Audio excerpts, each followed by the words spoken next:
Vous avez peut-être reçu ce message qui vous dit que les mémoires sont à disposition et que c'est à vous de les activer. Pour configurer les mémoires, vous vous rendez dans la partie des préférences, ensuite personnalisation et gestion des mémoires. Pour utiliser les mémoires, je dis à ChatGPT que j'ai un canal YouTube qui parle de gestion de projet, d'informatique et de sécurité. Et je lui demande de mémoriser cette information. Et on voit en dessus une icône qui apparaît dans laquelle il dit « Voilà, j'ai mémorisé cette information ». Nous pouvons maintenant aller voir ce que ChatGPT a mémorisé dans sa mémoire avec le bouton « Manage Memories ». On y retrouve le texte que nous venons de lui demander de mémoriser.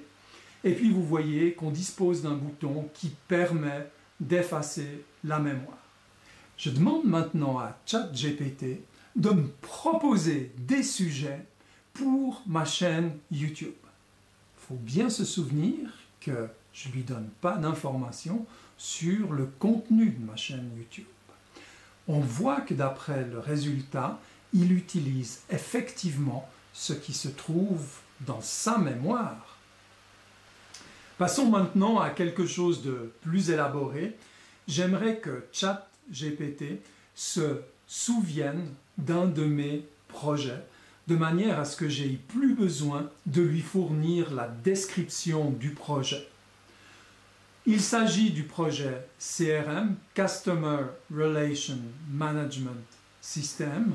C'est l'implémentation d'un système de gestion des achats et des relations avec les clients. J'ai donc copié ma description de projet et je demande à ChatGPT de la mémoriser. Nous voyons maintenant qu'il l'a analysé, il a structuré ça d'une certaine manière et puis il en a mémorisé toute une partie.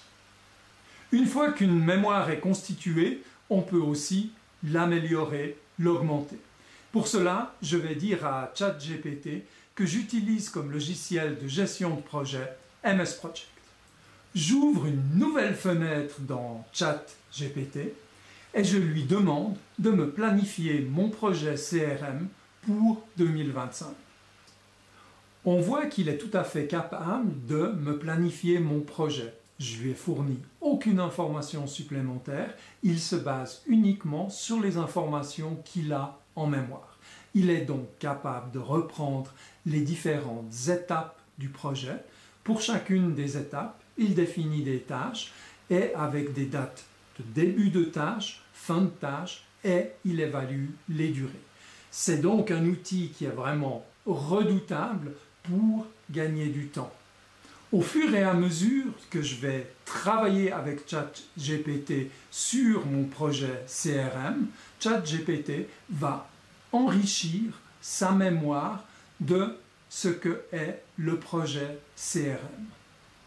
Il utilise aussi, dans cette partie, sa propre intelligence artificielle pour enrichir cette mémoire ou ce modèle si on veut. Pour être complet, je demande encore à ChatGPT d'exporter ces données dans un format tabulaire de manière à ce que je puisse l'importer dans MS Project. Et ici, on peut voir le résultat de l'importation dans MS Project. Faites vous-même vos propres expériences, partagez-les, je serai très content d'en prendre connaissance. Pour moi, c'est toujours un plaisir de partager mes expériences avec vous. À très bientôt. Ciao, ciao.